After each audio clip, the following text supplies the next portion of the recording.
Are you kidding? Bill got arrested? Bill really got arrested. All right, let's go bail him out. Well, that might be tough. Apparently, when he got down to the police station, he kept on arguing and arguing and arguing. And they shot him. Dave, this is serious. Apparently, when someone who's been arrested is non-cooperative or hostile, it's standard procedure to give them a routine psychiatric evaluation.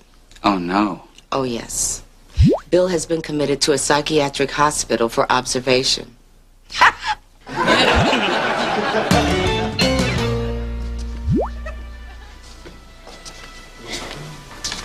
How are we doing today, Mr. McNeil? I'm fine. Really? You don't look fine. What's going on in there? If I tried to explain, you wouldn't believe me. And then you'd make a few notes on your clipboard, and then you'd go type them up and use them as further proof that I'm crazy, which I'm not. I see. Like that. Thank you. Mr. McNeil. May I call you Mike? No, because my name is Bill. That's not what it says here, Mike. Bill. And I'm not crazy. No one here is crazy. What about that guy over there making out with the light switch? Okay, he's crazy. But come on now. Who amongst us has never had the urge to make out the light switch? Hi, can you excuse us, please? I'm in the middle of an evaluation. Fred, give me the coat and the clipboard. Oh, you know what? Fine. I was just trying to help. If you steal these out of the doctor's cloakroom again, I'm gonna have to revoke your TV privileges. Oh, ouch. Cigarette? Yes, please. I wasn't offering you one. Then why did you say cigarette? I was talking to the cigarette. Now, the excuses, please. Cigarette. Prepare to be smoked. Oh, I see. You're crazy. Yes. But I prefer the term crazy. May I have a cigarette, please? Garçon, cigarette for the good man, if you'd be so kind. Name? Bill McNeil. Name? Bill McNeil.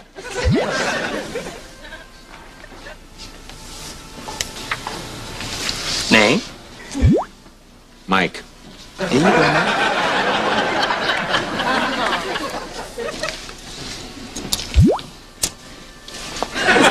Don't be afraid, Mike. Fire good. My name's not Mike. Someone obviously typed it up wrong on some paperwork, so... I know. My name isn't Fred either. It's just easier to play their game. Say, if you'd like, I could call you Bill. Thank you. You're welcome. So what's your real name? Ulysses S. Grant, 18th President of the United States. I'm not the 18th President of the United States. Obviously, that's just my name, not my job. What are you, nuts? No offense.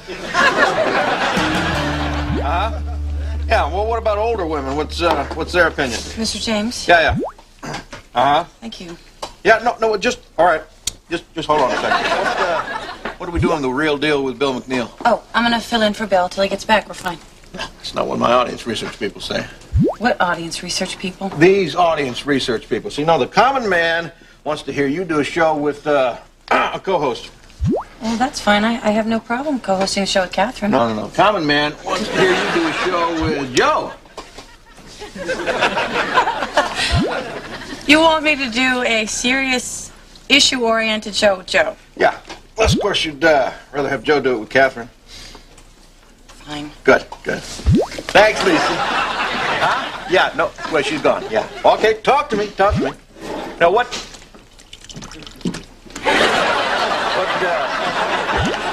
do the real people think about my idea? Sir, I'm afraid the data is still inconclusive. I'm going to have to do a little more snooping around.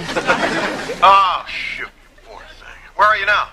Well, like you suggested, I've infiltrated a midtown business establishment to gauge their listening taste. I know this is hard, but I need for you to stay out in the field until I get this show fixed. Okay, but this type of research could get kind of expensive.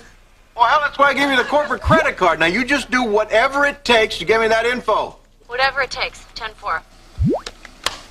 Is the Swedish massage here administered by an actual Swede? Ah, Mr. McNeil. Interesting case. Very troubled. No, he really isn't. No, there's been some sort of a misunderstanding. You see, Bill isn't actually crazy. Oh, no, I'm afraid he's quite crazy. We work with Bill. We know him very well. Well, then you will have noticed that Mr. McNeil is a textbook paranoid psychotic. He has difficulty forming emotional relationships with others. Well, that may be so. He exhibits irrational hostility that often manifests itself in manipulative behavior. True, but He thinks that none of his friends really like him. well, you know, sometimes he makes it hard, but His feelings about his parents are unusual at best. You don't understand Bill the way we do. Ah, which brings me to my next point. Ever since Bill came here, he's been calling himself Mike. Could be delusional. sure, Bill has his problems. We all do. But I've been working with him for nearly 3 years now, and he's one of the most capable and reasonable and rational people I've ever met. And you bring him a great disservice by keeping him here. Well, you may be right, but only time will tell. Can we talk to him? I'm afraid not. No visitors for the first 24 hours. Oh, look, this is outrageous. Sorry you feel that way, Mr. Nelson, but we will keep you updated as to his condition, and you can always see him tomorrow. Mr. Nelson. Mr. Nelson. This is not the ape cage at the zoo. Please, don't rile up patients. Sorry. Thank you, Mr. Nelson. See what you've started? Sorry again.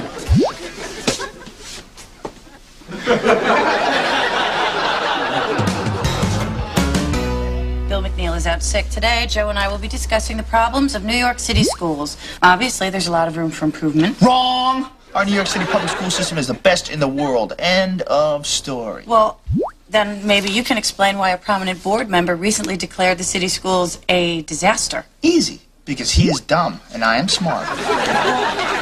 The dropout rate is up 12%. City SAT scores are down 9%. Yeah, you're making that up. No, I'm not. I'm reading it from this report from the Secretary of Education. That's a cup of coffee. Ladies and gentlemen, she is holding a cup of coffee and pretending it's some sort of government report. No, I'm not. Yes, you are. And what the report really says is that 1 year in a New York City public school is equivalent to 5 years at the Sorbonne, or whatever that famous French school is. No, it doesn't. You know what, Lisa? If you had went to New York City public schools, maybe you wouldn't have the self-esteem problem that allowed you to balloon up to 300 pounds. Not 300 pounds. 250, whatever. We'll be right back. But to be completely honest with you, I agree. The schools suck. Joe, you can't just make stuff up. I'm not. My on-air persona is. Well, tell him to knock it off. I can't. He's crazy. So, what does Johnny Lunchpail think of our new direction? Oh, well, so far, sir, my research is pretty inconclusive. Well, people say they like the show? You know, I can't really be sure yet. I think this is just the kind of problem you have to, you know, throw more money at. Okay, then, do it to it. Okay, 10-4, Mr. James. Oh, I think you're going to kill me, but you know what? Can we go back to the other way? The second one we tried. No, actually, I think it was the third. It had like a more of a southern...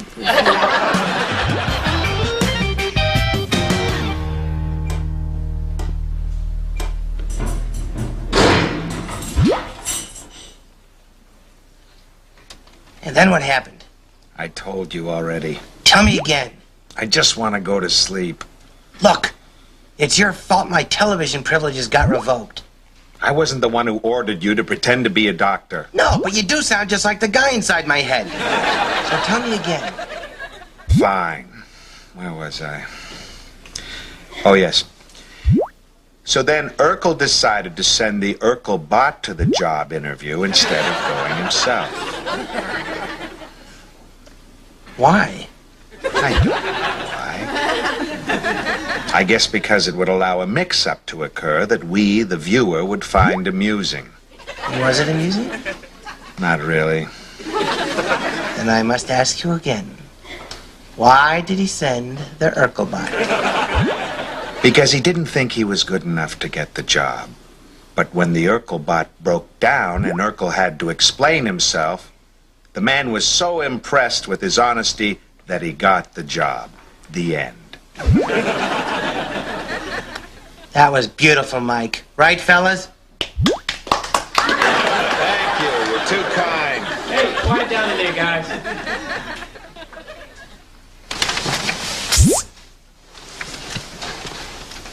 What do you say we get out of here? I'd love to, Fred, but I don't really think that's an option. Think again. See that window up there? A tall guy like yourself, with the guidance of a brilliant mastermind like myself, could jimmy the latch and we could be outside within minutes. I think it would be better if we just went to sleep. Yeah, okay, you're probably right. You need to rest up. Day 2 is usually when they start the electroshock treatment. I told you it would work! Shh! Oh, aren't the stars beautiful? Yes, very. Now, which way do we go? What do you mean? I said we could get outside, and here we are. Outside. But I thought we were going to escape. Oh, you've seen too many movies. Okay. Then how do we get back inside? Simple, my friend. We simply scream and scream until the orderlies bring us a ladder. Wonderful.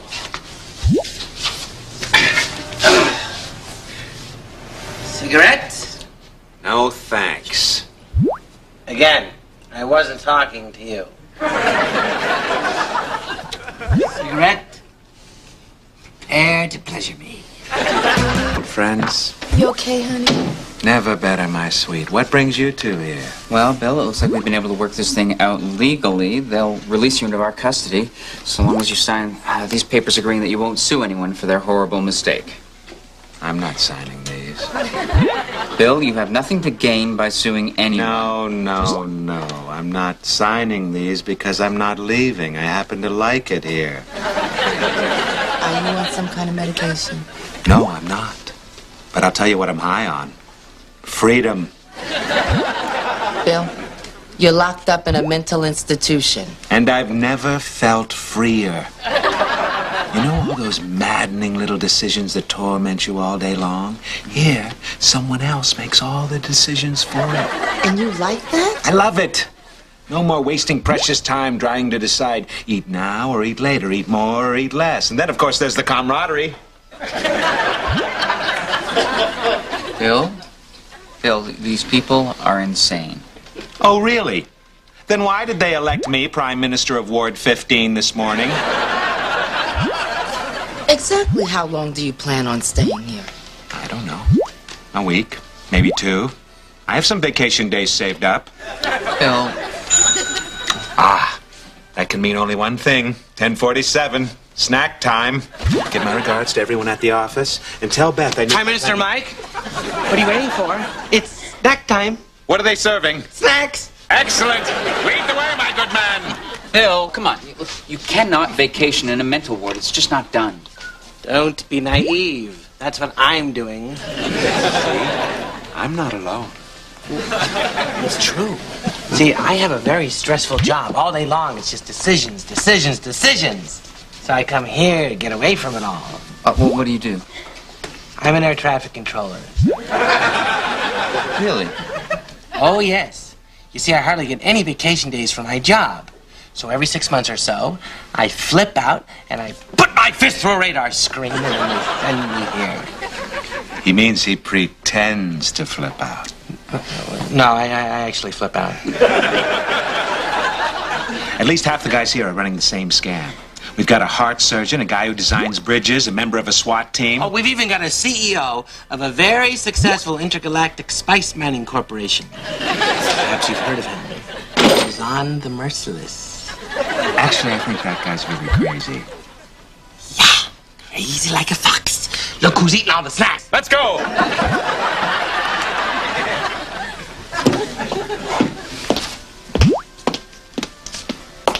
Dave, come on, let's go. Oh, sorry. I was just thinking how great it would be to never have to make any more decisions. Like Lisa ever lets you make any decisions.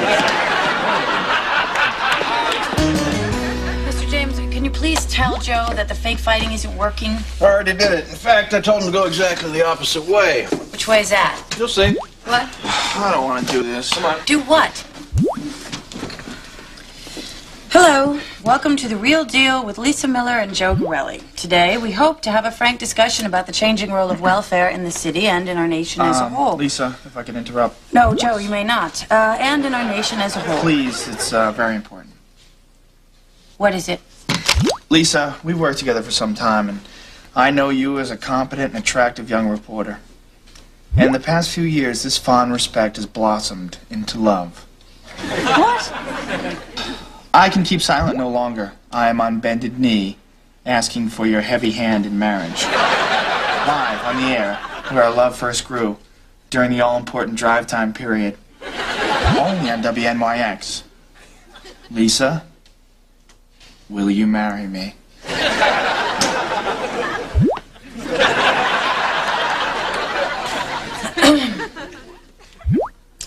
This concludes today's broadcast of The Real Deal with Bill McNeil. The show will return when its regular host, Bill McNeil, returns from vacation. Now stay tuned for a commercial break and 28 minutes of dead air. This is horrible. I know. Will she say yes? Will she say no? Is she pregnant with the traffic guy's child and she's trying to protect the inheritance? I leave for 2 days and they stoop to this kind of sensationalistic crap. I hate this. It's horrible. I hate cliffhangers. Oh. What time do we tune in tomorrow? No, that's it. I want out of here. Hello? I want out of here. I'm ready to sign those papers. Me too. I want out. I want out. No more papers. I want papers and a private jet after I get out. Yeah, we're gonna need the fire hose over here in Ward 15.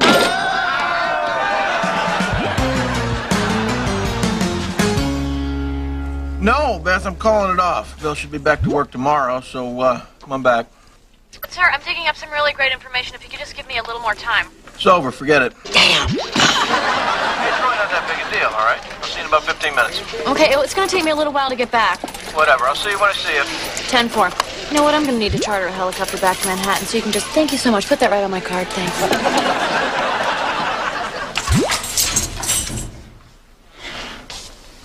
Hey, don't you want to change into your regular clothes first? From now on, these just might be my regular clothes. Bring you news with a man in shabby pajamas. Hey, these aren't shabby. And they weren't cheap. I paid 15 cigarettes for these. Fine. Let's go. You guys go on ahead. I need to say goodbye. All right.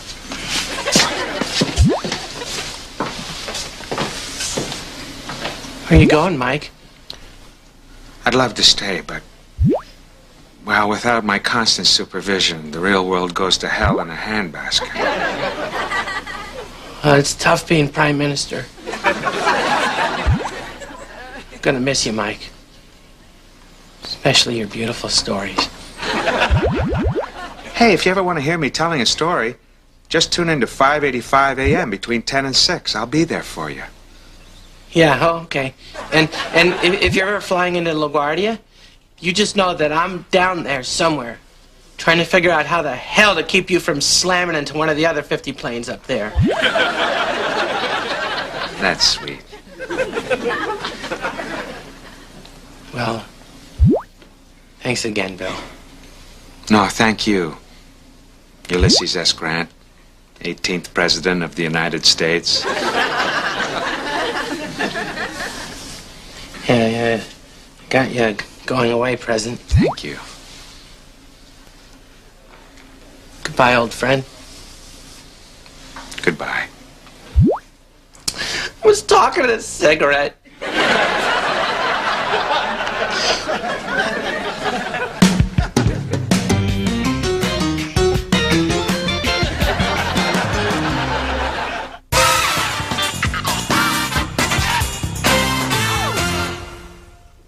How about them Mets?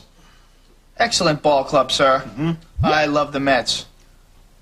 Tell us more, Joe. I love baseball in general. I love all sports. Mm-hmm. Can you explain why you like sports? I like sports, sir, because I'm not very good at communicating with people. Therefore, I like violent activities that release a lot of testosterone and calm me down. Say, Joe, how about them Mets?